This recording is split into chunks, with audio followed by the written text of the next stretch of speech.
Today another reflection about forgiveness, and about not only forgiveness but also being able to deal or be patient with other people who maybe are annoying for us or doesn't do something even wrong or things like that.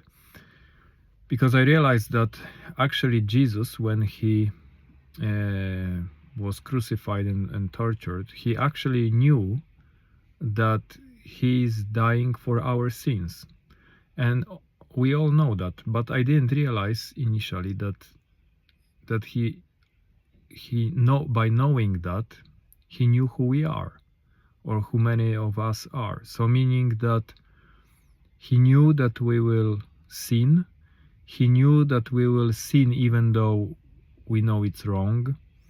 He knew that we will sin even though we know that he died for us. And the best example is the people who actually crucified him. And yet he did it for us. He did it for the people also who crucified him. So this is the level of love, of loving, and this is something what I realize how to apply it in our life is, let's say that maybe you have someone, or we have someone who we are frustrated that they don't appreciate something we do, then they don't appreciate our efforts, and maybe they do something wrong on top of it. This is actually what Jesus went through.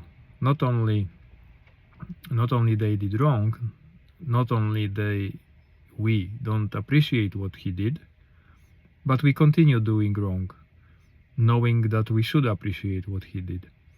And despite all of that, he still loves us, and he still decided to do what he did.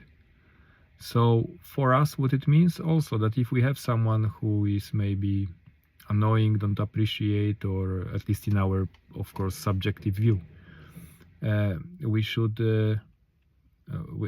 think about it also.